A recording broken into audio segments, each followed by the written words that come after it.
And we are live. Good evening and welcome everyone tuning in to the Stories of Healing podcast, episode 8. The focus of the podcast is to share a story and dive into the healing process within that challenging time in life. The story could be about pain, struggle, anxiety, depression, a heartbreak, loss of employment, trauma, or any specific challenge that brought a tough experience to overcome. Stories of Healing is here to inspire, motivate, help others lift and rise up through their past or present struggles by listening in, connecting with that special guest who tunes in to sharing their story of healing and how they overcame their battle. What was their healing process?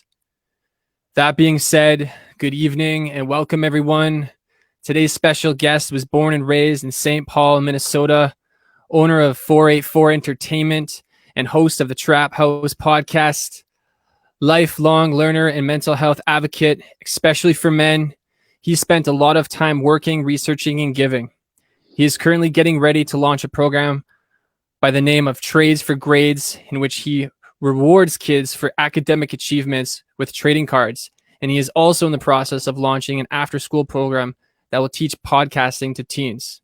He has 2 sons, Caden, 18 years old, and his youngest Dallas, who will be 2 in a week, who he lives with. So his main title is father.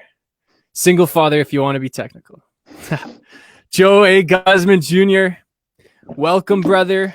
How are you doing tonight, man? I'm good, man. Good, man. Thank you for having me. Thank you.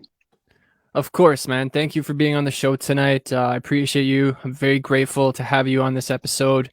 I think you're an amazing person. And, you know, in our conversation we had prior to the show, I felt a lot of love, a lot of energy, a lot of good story from you. And you have a big heart. And I can't wait for listeners tuning in to hear your story. I appreciate that, man. I love talking to you too. You great energy. I love your format. I love your show. So I'm glad to be here. Thank you. I appreciate it. Thank you, man. Tell us a little bit about yourself and where you're from. I'm from St. Paul, Minnesota. I was born and raised here. I have 1 sibling. I pretty much spent a lot of my life here, but I've lived in Texas for like a little bit. That's where my dad's originally from. But I travel a lot. So that's been kind of like a big learning thing for me. I do the podcast stuff, and pretty much my life's been just a crazy journey of all kinds of crazy things that have taken me all over the place. And that's pretty much what's got me here. Thank you for sharing that, and I can't wait to get in some of these crazy things. Are you feeling ready to dive in? Let's get to it, man. All right, man. Let's get it. Let's get it. What is your story of which brought you a life challenge or struggle? Man, I'm in the middle of one right now. It started, though, for me, the most significant would probably be when I was young. I had alcoholic parents and they were abusive. And that really, as a kid, you don't understand it. And especially when you're in your early teens, when you're in junior high and stuff, you're real kind of crazy with hormones and things like that. And you're just starting to come into your own. It's very difficult to process that stuff. And when I got out of my parents' house, out of that stranglehold of nonsense, I realized real quickly that the fact that my father and I, or my mother and I, really never had any sit-down conversations kind of left me unprepared for life. You know what I mean? Mm-hmm. Like, we didn't have any, like, these are the opportunities out here, or this is how you should navigate these situations. We didn't have any of those talks. We never did. And I know a lot of people don't, but for me, it left me feeling real vulnerable in the real world. You know what I mean? Like, I felt like people around me had a good idea of who they were and how they operated, and I didn't. So I felt like I could be manipulated or taken advantage of. I felt like I could be I just didn't know. I was afraid, man. It was scary. So that was where I began this journey of finding out who I am. That was the most significant, and it's helped me where I'm at now. But yeah, I'm still going through one of the hardest times of my life right now. Well, man, thank you for sharing that. And it's tough, when we are young and we are kind of left alone like that, especially through the ones that, we are expected to feel the love and feel that support and that guidance. And it's I feel like a lot of young ones and individuals who were raised in a certain way in a family life that were left out like that, you're technically on your own to build Yeah, who you man. are. And Sure. you're on your own in a sense to build the man that you are and learn about through emotions and feelings and how the environment and how to socialize with people. Like during this time when you're getting older, like let's say pushing forward towards like high school and maybe like early 20s, so late teens, early 20s, were you still feeling some of these challenges and struggles? What were like the main emotions? Yeah, man. I was still being abused at that time. Like that shit, or that stuff went on until I was like 18. I apologize. That went on until I was like 18 or 19. So, but at that point, it wasn't as much physical. It was they would just try to upend my life. You know what I mean? Like kick me out in the Hmm. middle of the night. They stole my car from me a couple of times. Like it was just crazy stuff. And Wow. it was difficult because the foundation of abuse had started already. So like my dad used to do and say crazy things to me, and like beating me wasn't a big deal. Like I can remember the beatings, but barely. Like when I talk about my anger towards that situation, or like when I was angry, Hmm. I never thought about that. I always thought about the things he would say, and stuff. That Mm. was the stuff that stuck with me. And it Hmm. was going on in high school, and I was actually really popular in high school. Like I won best dressed for my senior polls, and I had a lot of friends. I got along with everybody, but down inside, like I was really insecure because of the stuff I was going through at home. I didn't know how to deal with it. I thought I was the only one getting it. You know what I Mm. mean? So it's very Right. difficult to like want to tell your friends about that because at that point you just think they're gonna think something's wrong with you. So it's like I Right. was really, really meticulous with how I chose my friends at that time because I didn't want to let anybody into that world. So Hmm. I never even went to my own prom at high school, and I was popular, I went to Yeah. proms at other schools with other girls because I didn't want. I just tried to keep that part, like I kept a bubble around me a little bit Right. just to feel safe, Hmm. And there's part of that that lingers. There's behaviors that you get when you deal with that kind of stuff at a young age that are Hmm. they're tendencies that are really hard to break. And that's part of why I try to reach out to the youth and do a lot with mental health, like for men who've gone through trauma as a youth, or that have been in domestic violence situations where they can't discuss it because there's no support for them or they don't know how to. So that's a big reason why I do a lot of what I do, because I know how confusing it can be.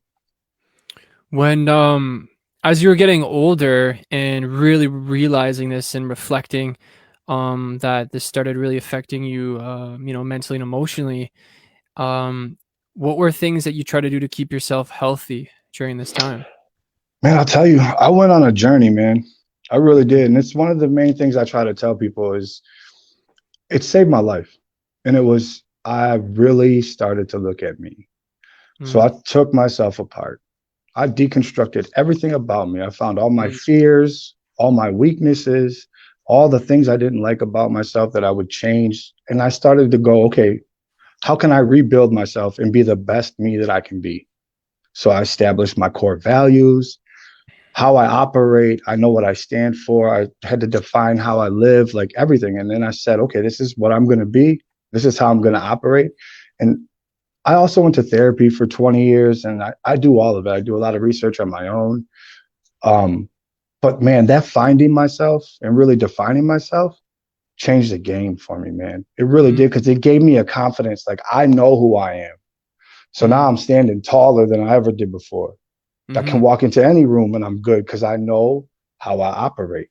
Like, it doesn't matter. I'm across the board. I'm fair. I'm understanding. And it's just like, it was the biggest thing I ever did, man. I couldn't tell people enough, do it. It takes time. Everybody's journey is different. It's a lot of hard work, but man, it is worth it. It is worth it. That's amazing. I like that perspective, like how you talked about deconstructing who you were at the time, to kind of build yourself into this like man you are, and learning and absorbing all those things that you went through, and started focusing on being stronger, healing, moving forward, finding opportunities to help you.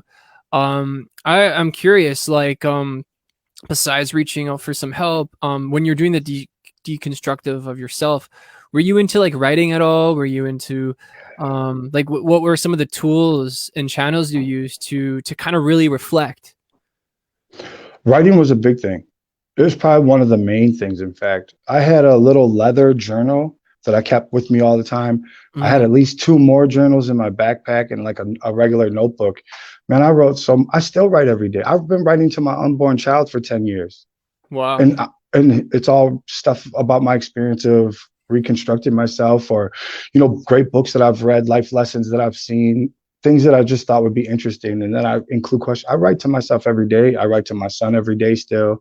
I write to him about how he's growing up, about what me and him go through on a day-to-day basis. So I even record podcasts with him sitting in my lap, just me talking to him, so that when he gets older, he can see himself while I'm talking to him. That's a big thing, man. Even with the trades for grades that I have coming out, if the kids don't want cards, the only substitute prizes we have are rewards are journals and pens. That's a really cool thing that you're starting. I really think that's awesome. It's funny that we mentioned this in your introduction, and I think it's so neat and cool.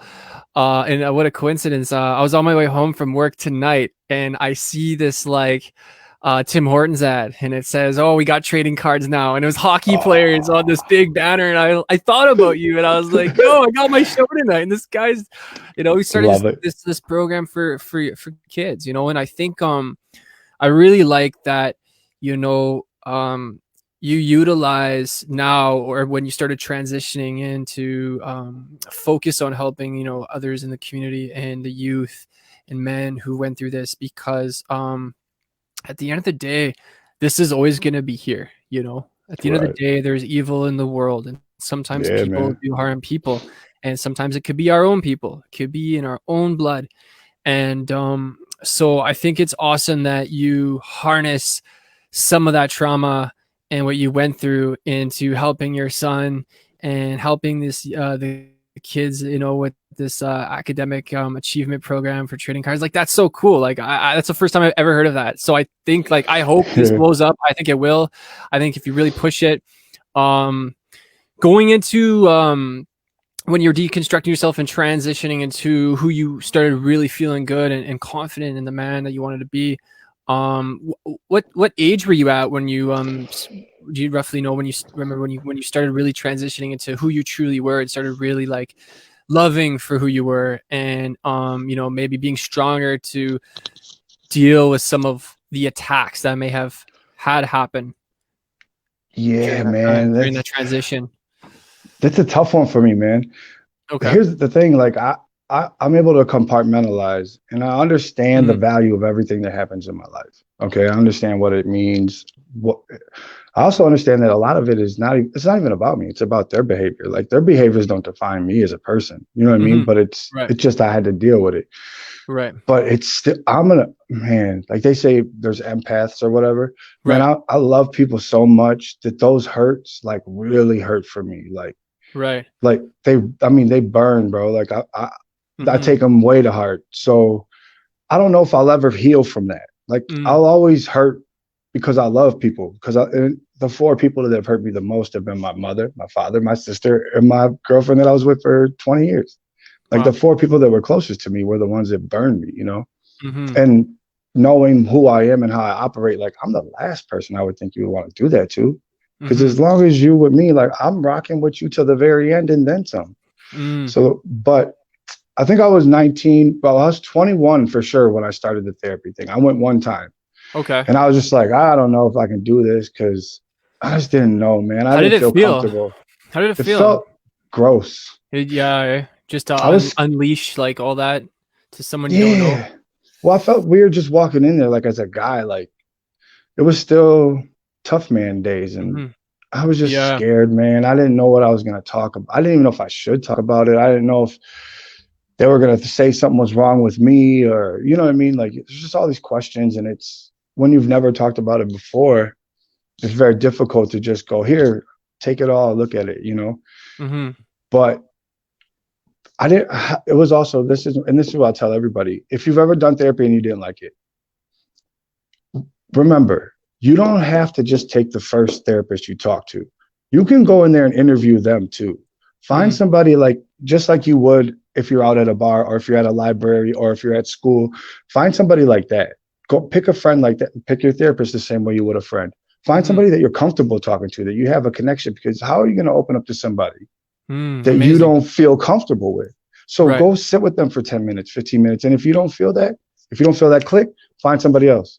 Because Hmm. when you do find the person that you can talk to and that you're comfortable with, man, it makes a difference. And that's what I Makes did. wonders. Yeah. Once I did that, man, I was sold for life. I was sold for life.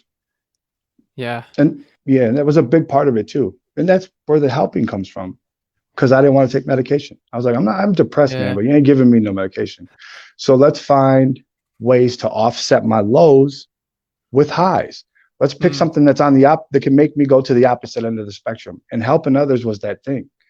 So Mm. it's like when I'm really, really sad, I'll find a, even from here, I find ways every day to do something for somebody Yeah. I every love that day. about you. Yeah. And it feels great, man. It Mm. feels just great. Yeah, man. It's like I can breathe, man. Like I'm taking the Yeah. biggest breaths of air. Like I'm living in those moments. Yeah, So man. Like you feel lighter, you know? You feel like yeah. you're making fulfillment in this world.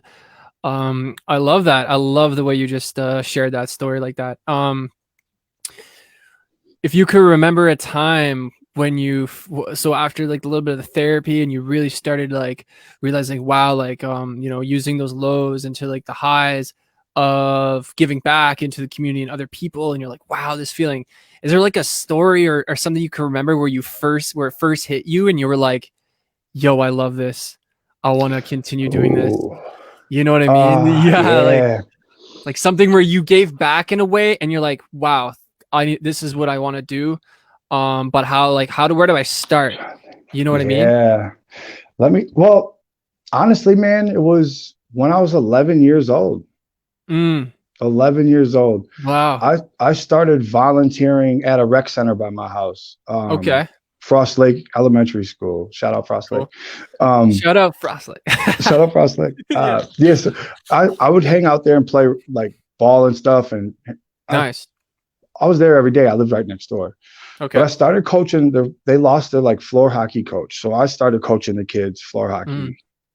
And we won like 2 championships because I'm a terrible coach, but they were great kids. It was a hockey neighborhood. But no big deal. we had a blast, man. And I ended up winning Youth Volunteer of the Month from the city. Mm, And I got like recognized by the mayor, and I got to go up in front of all these people and that was when I was like, this is my thing. This is my thing. mm, Like, nice. and I've part of it's always been in me, man. Like, I just didn't know how to harness it and use it for healing. You know what I Right. mean? Like, I've always been the Yeah. kind of friend who was like, if you were like, I like that baseball card, I'd just give it to you. Like, here, take it, bro.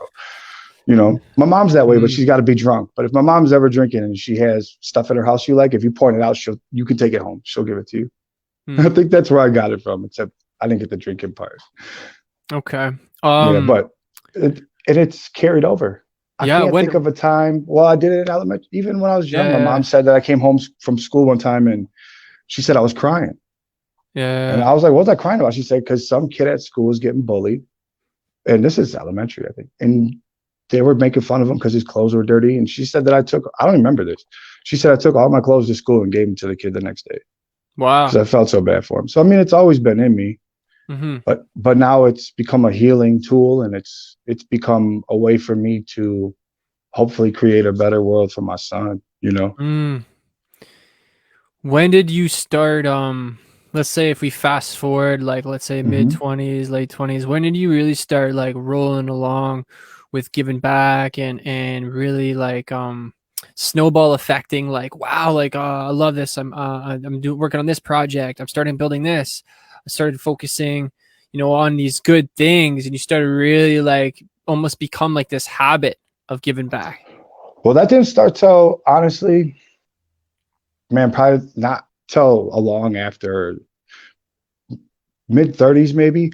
I've Mm-hmm. always done it, but I've Nice. done it on a smaller scale. I've done it with friends or strangers that I meet. It's just been Yeah. kind of here or there. I mean, for 4 years, I was in college and working full time, so it was difficult for me.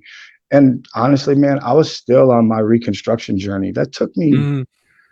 man, I started in what, 2003, and I didn't Wow. finish that until 2016, man. That Yeah. was a long road. That was a lot of work. And I mean, if I really sat and thought about it, I could probably think of, I would say I don't know, man, the actual, like I said, it's been such a part of me that once I cleared my head, and in Mm-hmm. 2017, when I started building my own business and I, Mm-hmm.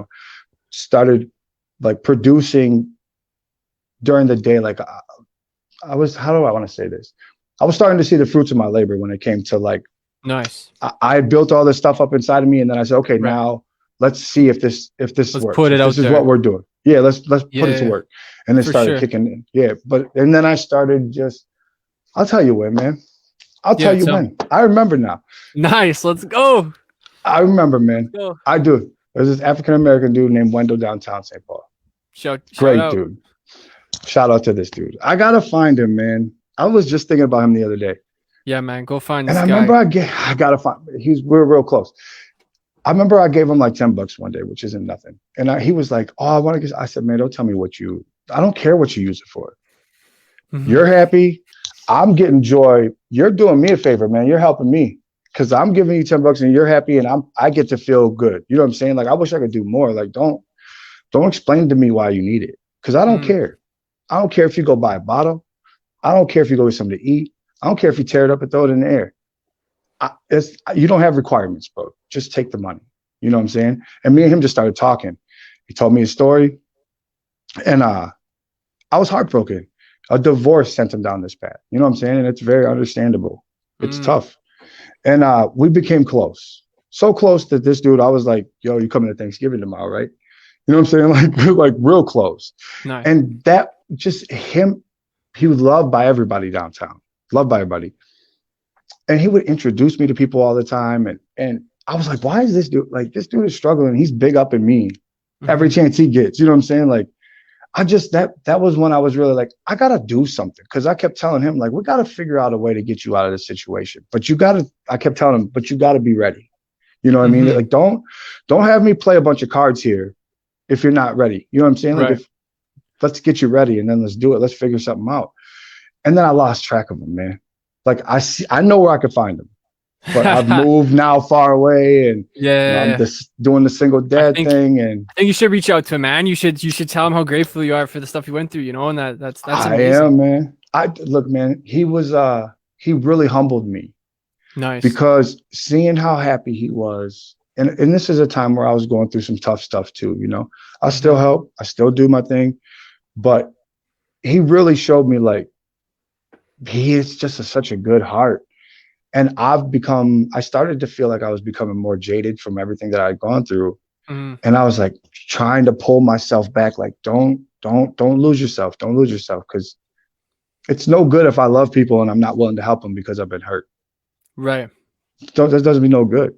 So, and he really helped, man, he really helped save me. And then finishing the process of defining who I am. Sorry about moving the camera, y'all. I'm having to hold it because my laptop is slow.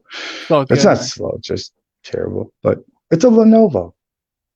Dell sent me a laptop. No, I'm just kidding. So I finishing that process allowed me to really clear my head. So then that's when I really started pushing, like, how can I make a difference? How can I make a difference? How can I make a difference? So I've been planning the after school program for a while. That's been in planning for a long time. The trades for grades just came up because I started collecting for my son, and I realized that no stores have cards for kids anymore. So I was like, well, how can we get them cards? And I was like, well, how did I get cards when I was little? Cutting lawns. saving my allowance or whatever. Yeah. You know what I mean? And then I would go to the store. We could buy them anywhere. Well, kids ain't gonna be able to do all that and go to Walmart and buy cards because they're all sold out. So just get good grades. Send me your report card. I'll ship them to you. And that's a big thing. Like I got a guy in Cali who's going to Yo, that's distribute. so cool. We got a guy in Pennsylvania who's going to distribute on the East Coast. We're looking for somebody down south so that we can minimize the distance that we send donations for cards and shipping costs. But it's all this is a nonprofit, bro. I'm not making no money. I'm not making no money from the after school program either. It's incredible.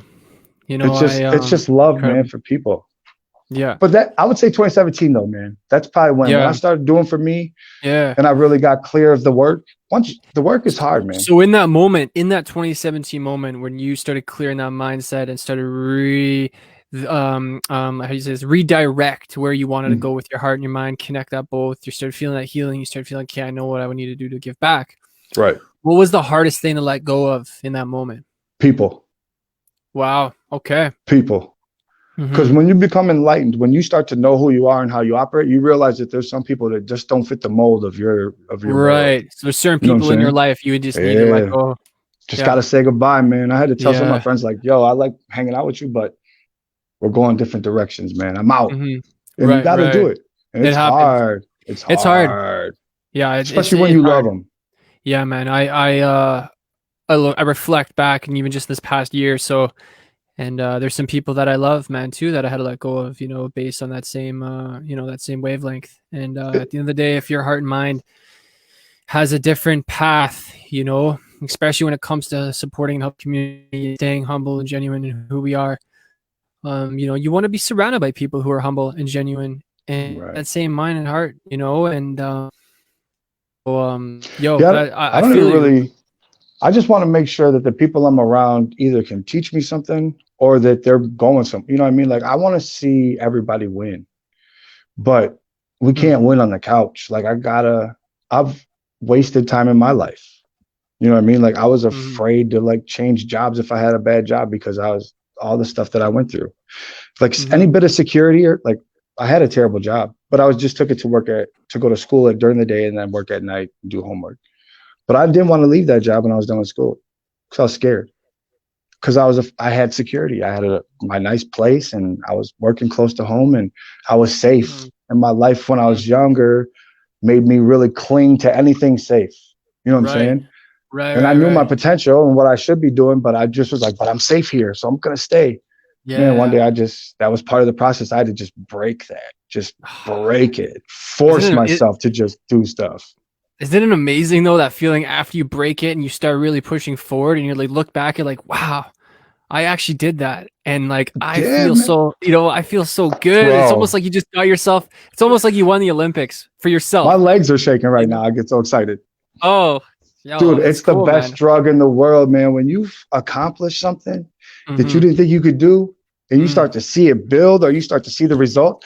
Bro, that adrenaline that I get from that is ridiculous. It is I'm getting excited right now just talking about it, bro.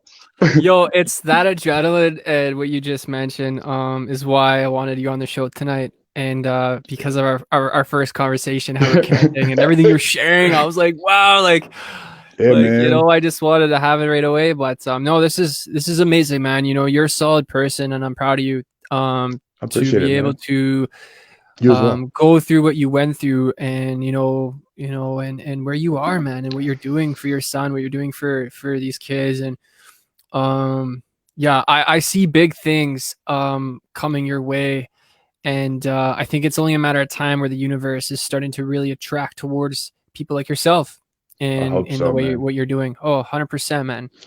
100%. I hope so, because I want to be able to tell my kid one day, you can be anything you want to be. Well, you can't. He's not going to be center for the Lakers because I'm not tall and his mother's not tall. So you never know, man. He can't be anything. But I want him to. I don't want to tell him anything, really, man. I want to show him. You know what I'm saying? Like that. Almost give him the tools and let him find his path, what he loves. Correct. You know. Correct. But I want him to be. But I don't want to. I want my son to look at me and go, "My dad did it, so I can do it." You know, I don't want to have to talk to my son. I want him to look at me and see it. You know what I mean? I want him to understand it. I want him because if he sees it, I could tell him he can be anything he wants. But if I'm you know what I'm saying, like a bum, if I'm not doing anything, if I'm not Mm-hmm. doing what I love, then Mm, how can I tell him that? Because he's not seeing it. yeah. I'm saying Mm, one thing and doing another. So I really want to work hard to. I want success because I challenge myself. I'm competitive against me. Like I mm, don't care about money. I don't care about notoriety. I just whatever I do, I want to crush everyone else at it. mm-hmm. Like I I tell love people that. when I get to jobs, I'm like, I'm gonna try and take your job, right? Like I just want you to know I'm here to take over. Like Wow. I want to win. I want to know Yeah. how good I can be at stuff. Like I really want to Nice. know. I feel So like sometimes when we push ourselves and we look ourselves in the mirror and we are our biggest competitor, and because at the heck end of the yeah. day it's all in here, man. If you can elevate your mindset and create that self-competitiveness, but at the same Oof. time still having a wavelength of genuine humbleness, um yeah, man, it's just a trifecta of just like opportunity. It And when is, it starts man. rolling, you start waking up, that consistency, like it becomes habit to just want to do better. It becomes Yeah, man, it habit does. to just want to practice. It just becomes habit and in nature that we just want to continue to grow and to make a big impact in this world. It's true. So, It's contagious, man. I'm telling you, the mhm. people around you, if they got even a little spark in them, you could send them off into the right direction just by with that energy. It's crazy, man. I seek people out with that energy. I love it. Tell me what you're Mm. thinking about. What are your ideas? What are you working on? You know what I mean? Like, Yeah, and and I just love to hear stories of people that win. I will sacrifice my wins if everybody else can win. That's how much I love it. yeah. Mm. Like I love seeing the Nice. underdog come back and kill. You know what I mean? Like them stories, man, those are Mm. the ones that drive me. Like just like I tell my oldest son, Kate, I tell him all the time, what do we do? Hmm. All the hurdles that we face in life, all the obstacles, regardless of what yours or mine are, any life we have, we're going to have obstacles. They might be different, but we're going to have them regardless. What do you do in the end? You just spike the ball, kid. You get in the end zone and you spike the ball. It's a metaphor for like, nope, I broke 1,000 tackles and then got to the end zone. You win, you score, and you just spike the ball. That's what we're doing here. That's what we're fighting for, kid, to spike this ball. You want to spike that ball on the people who told you couldn't graduate face? Or what about that you couldn't go to Mm. college? Or what about that you couldn't buy a Mercedes? Like, you want to spike the ball in their face? Then do it. Do what Mm. they say you can't. Show them. Like, I literally Mm. wanted, I try to get jobs that I'm not even qualified for so I can go in there and be as great as I can be and just go, you guys went to school for this? Like, I'm competitive. Like, I put a chip on my shoulder everywhere. Like, I make stuff Mm. up just to spike the ball. And it, it feels good to say it. And he always goes, Dad, I go, you got goosebumps on your elbows, don't you? He goes, yeah, how do you know all the time? I'm like, because you want to win, kid. Yeah. Because you could feel that when you think it. You know what I mean? He feels Yeah. it. So, Of course. and Yeah. that's what it's about. Like, finding out, can you score? Do you want to Mm-hmm. score? Because I'm still going through hard stuff, bro. Bro, I'm Mm-hmm. telling you right now, the stuff I'm going through, we could do a Mm. 6-part episode on what I'm going through right now. My Mm. son's mother just bailed 2 weeks ago in the middle of the night and left me and him. Mm. Look, it sucks. Mm-hmm. My heart breaks every time I see him because of what he's got to go through right now. Mm. But that can't stop me. You know what I Mm-hmm. mean? And thank God I've gone through the journey that I have, and I'm battle tested. But Mm-hmm. battle test is not a good thing. Nobody wants to spend their life fighting battles. Mm-hmm. You know what I mean? But Right. it's the other stuff. It's the other stuff that I have planned. It's my son. It's people like Mm-hmm. you who are out here spreading the word and giving people a format to discuss, mental health or just resiliency, all these different things, all these different people that you can kind of see the tide turning a little bit in society Mm-hmm. Mm. where where we're starting to be the more significant group where we are starting to just spread love. Like I do it for everybody, man. I don't do nothing for Mm-hmm. me. My life is a life of sacrifice. All I do for myself during the day is take a shower and eat. Everything else I do is for my son or for everybody else. Mm. Because I don't really care what I have. I just want to leave a world that's better for him and my older son so that they don't got to navigate hurdles like I do. Mm-hmm. And that's why I rock the way I do. Man, I can listen to you all day, man. Your energy and your resilience and the passion you have inside of wanna to help and make a difference, man. You know, I am sorry that you had to go through all those battles, and still have to go through those today. Because at the end of the day, that stuff does hurt, man. That's a continuing hurt. But at the end of the I day, appreciate it. I feel like the amazing thing that reflecting right now, listen to your story, is that you have such a drive to turn any battle that you're going through or what have you went through into this amazing like opportunity, this channel of healing by helping people, and doing what you're doing, with your family and through business and through the community with the kids and the academic achievement program with trades of cards. But yeah, that's amazing, man. I have one question. Yeah. If so, is there anything you would have done differently to overcome what you went through? If you could go back in time, is there anything you might have done a little bit differently to overcome? Yeah, in every situation, I would have, with my parents, with anytime I've faced adversity, whether it's losing a job or, a friend, a relationship, the one thing that I wish I would do is in the beginning, when the whatever the incident is happens, just stop everything and think, take time, relax. There's always this need for me to deal with everything right now. Right now, I got to solve the problem right now. I got to fix it right now. That is my biggest weakness. It is my biggest weakness. Just breathe, relax, let people do what they do and just watch and listen, take in the information. And then when it's time to make a move, you'll know when it's time. When you're patient, you'll know when it's time. I'm still learning this lesson. But you can't do it if you're emotional.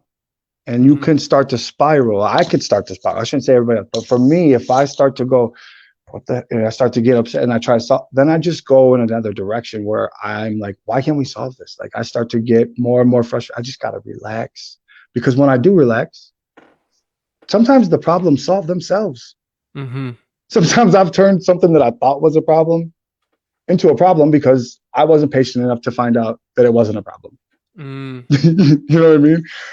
That happens to everyone, man. It happens to all of us. It's patience. It's patience in our own emotions. Sorry, hold on. You're on mute here. I'm gonna unmute you quick.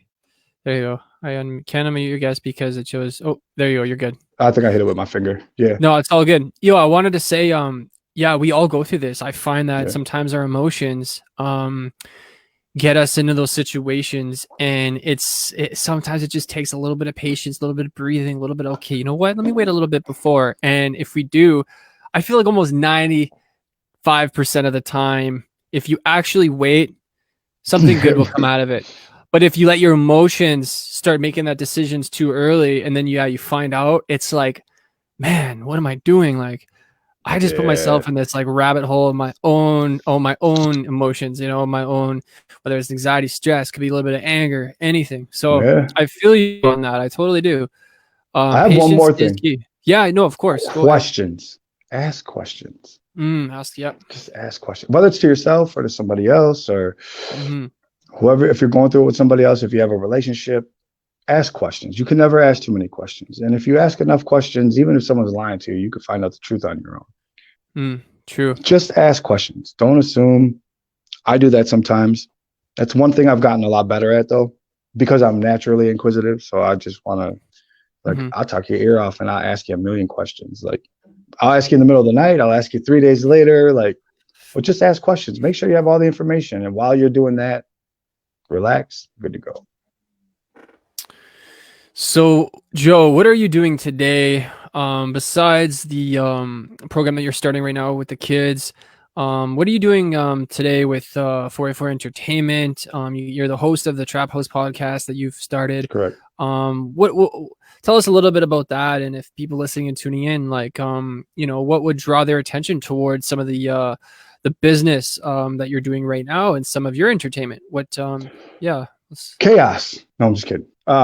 So I'm doing the show. I'm actually about to release the episode tonight. It's a great Mm-hmm. episode with a gentleman named Timothy Kellis. He's from Florida, and he's solved the marriage problem, I'll just say. So that should be Wow. intriguing enough to get dude's a look. He's on to something, man. He really Mm, is. It's amazing. This dude's message is mm. awesome. It's just one of those things that when you hear it, you're like, oh, that makes sense.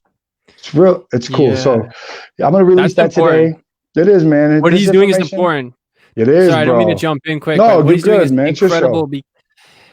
It's amazing that someone like himself that's doing that, because you know what, I don't know if it might have been a couple years ago, I read a statistic about marriages in this generation that we're in, and because of the temptation in the world with the internet and social media, and even, you know, you think of access to everyone, but sometimes that's not a good thing, and It's evil not, kicks man. in and temptation kicks in, and you have a lot of marriages that are actually falling apart, man. And you know, it's I feel like that you know, marriage is a beautiful thing. I think when two people come together and they love each other and they want to spend their life together, you know, it's so important. You know, and I think that love can create such an amazing life for two people. Yeah, But you man. have these environmental factors. Now you have this world that we live in. There's so many negative, temptational environmental factors that destroy relationships, Yeah, whether it's man. girlfriend, boyfriend, partners, common law, marriages. And you know what? Sometimes it's not even their fault. Sometimes I feel like it's just temptation swept them up and they didn't take a second to think. They didn't get I'll paid. tell you what it is, bro. Yeah, They let me don't know. know themselves. Yeah, They don't know how they operate. So if right. you don't know how you operate, if you Mm, don't have a baseline, like this is what I do, this is how, like my friends know. I'll tell my friends in a heartbeat, like, yo, man, you treating your wife messed up. You can't talk to her. You got to go home. mm-hmm, Stop. You know what I mean? Like, I don't care who you are. mm-hmm, I worry about what's right and wrong, what's mm, fair. Those are the things I care about. yeah. I don't care who you are in my life. You don't get special privileges. In fact, if you're in my life, I'll hold you to a higher standard. So get it Mm, together. But people don't know who they are. So if your relationship is bad one day, then it's just bad. You know mm, what I mean? yeah. You're vulnerable. You're blowing in the wind, is what we say, Mm-hmm, because there's no solid foundation. So if if a guy or a girl are in a relationship and they've been mad at their girlfriend or boyfriend for 4 days, and all of a sudden someone jumps in their inbox, it's like the grass is greener on the other side, but it's not. It's mm-hmm, like nobody wants to make commitment because there's a lot of insecurity, man. People are mm-hmm, selfish because they're afraid. There's a yeah. lot of trauma from our youth kids. There's a lot of people out here who went through some stuff when they were younger and never dealt with it. And that's where it really starts. There's Yeah. insecurities, and insecurity will lead you to run here and there, but you could fight that insecurity by finding out who you are. And when you know I'm telling you, the confidence I have is retarded. And I don't say that in a bad way. I apologize. It's ridiculous. I shouldn't be as confident as I am with everything Mm-hmm. that I've gone No. through. And a lot of times Mm, I'm not. I'm not. But because I know who I am, it allows me to not think about the stuff that scares me. And I think about the things that I could do better. It allows me to focus on other stuff. Tim's solutions are amazing. I would tell everybody who's listening right now, you don't have to listen to my show. Just look up Tim Kellis, the marriage solution. You'll find him. He's a great guy. And it's one of the biggest things that I'm advocating for because it solves the domestic violence issue. It solves a lot of problems at home that, end up spilling onto our kids and future generations. And that's what mm-hmm, we're trying to avoid here. It, mm. you don't want to fall apart with your loved ones. You don't want to do that in front No. of kids. You You know you what I know, mean? So it's you like, chose that person for a reason. You know what I mean? It's because that person right, moved your heart. So you know what? right. If things environment in our world are gonna try to attack and infiltrate in between that in your heart, like you know, take a step back and Yeah. what really means to you, you know, in your heart and for that person that you love. And you Yeah. know that. You put in the time. You guys are putting in the time together. Don't burn it. Me Mm-hmm, and my, look, me and my ex, we have our problems. I don't hold her at fault. I don't like what she's done, but we both made mistakes along the way. We were both two kids when we got together in 1999 that didn't know how to communicate and had both been through trauma. And we still made it as long as we did. You know what I mean? I don't hold her responsible. She's just taking a different path, man. It's I'm having to work for my forgiveness to try and forgive, because I'm not I'll forgive you, but it still hurts. Right. I got to find a way to be in that place where I can forgive and Let go. be good. Right. Right. And Mm-hmm. that's not a her problem. That's a me problem. Mm-hmm. That's something I got to fix. Mm-hmm. But like, I can't, we could have been great had we had these skill sets at a younger age. You know what I mean? And Mm-hmm. we could have saved, we both threw 20 years away, and it's heartbreaking. For my son, is really heartbreaking. And that's why I care. I try to do as much as I can, man. I don't like Mm-hmm. broken families. I don't like anybody sad. I don't want people going home and feeling uncomfortable where they live. Like, Yeah. I'll go door to door and help if I can. If I have to, I will. Yeah, man. You know what? That's amazing. And I think that you have a big heart. And no matter what things are happening right now, like I said, I believe that there's going to be incredible opportunities your way. I think you're going to get a lot of love from the world if you continue harnessing some of this pain into what you want to do good and give back. I hope so, And man. And they could check out my show. Everything's yeah, been mental health related so far, which right. is, So but it's been fun. I've had some great guests. I got yeah, some great guests coming up, some pretty famous comedians and other yeah. artists and stuff like that. So, and then I got the blog that I'm about to launch. I don't really know what direction. I don't like to blog. I don't know why. I like to write pen and Hmm. paper, but I don't Yeah, like to yeah. blog. But I'm going to try it. I'm going to give it a go. We got some merch, and I'm going to try and do some other fun stuff.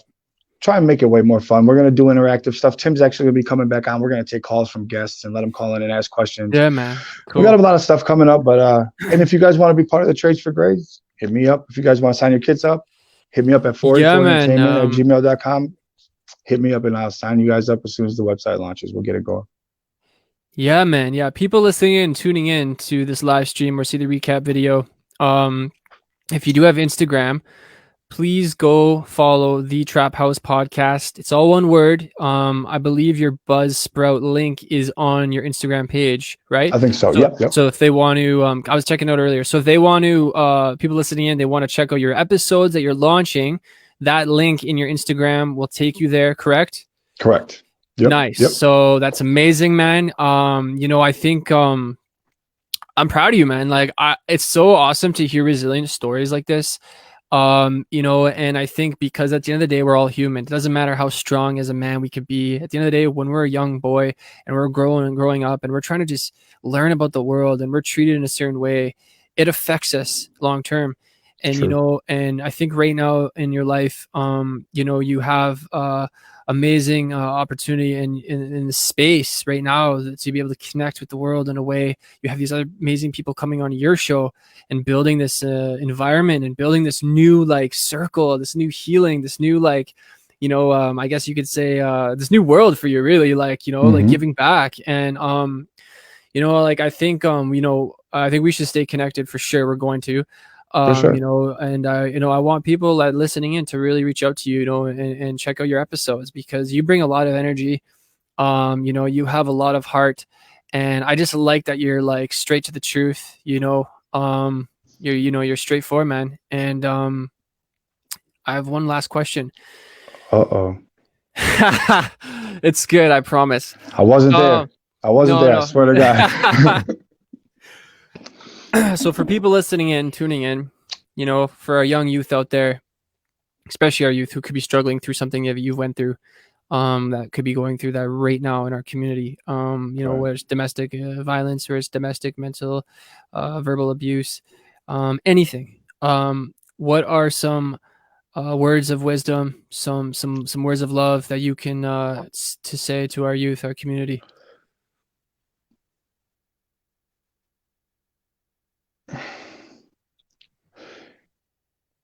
It's not your fault. Situations are tough. You're born into situations with people that you don't get to select, but you got a long life ahead of you. And there's hope on the other side. It's hard, I know, but you got to seek out people in your life, and you got to be willing to talk about what you're going through and get help. You can't hide it. That's not going to do you any good. Don't be afraid to talk about it. There are people out here who care and will do anything to get you out of the situation or to help you through it. Don't be afraid. It's not your fault. Stay strong, and you're gonna come out on the other side great. And you can, my email's on the screen right now. I don't. Everybody can listen. You can hit me up anytime, and we can talk. I'm not. I'm as accessible as it gets. And if I don't get to you right away, I will email you back. We will talk. But I'm here, and there are other people here. You just got to be not afraid to go out there and seek them out. Things get better. Trust me, I promise. It does. Thank you, Joe. I appreciate you, man. I'm very grateful to have you on our show tonight. You're an incredible person. And yeah, I want to stay in touch here. People listening in and tuning in, catch hashtag Stories of Healing podcast weekly. Tonight was episode 8, and Joe, I believe you're going to continue doing amazing things in our community. And like you said, if there's youth out here right now, please reach out. You can reach out to him on his Instagram here, the Trap House Podcast. And can you mention your Gmail one more time, just in case they want to email you? Yeah, it's 44entertainment@gmail.com, or you can do the Trap House Podcast at gmail.com. Either one. Cool. Well, thank you, Or just Joe. inbox me on Instagram or Facebook, the Trap House Podcast. Any of those places. Just DM me or whatever. Amazing. Thank you, Joe. Thank you for sharing your story tonight. Thank you for what you're doing for the community and our youth. I'm going to continue supporting you. I'm going to continue supporting your goals, and I want to stay connected and together, on this show, on your show. I think we're going to continue doing amazing things for the world. And I agree, man.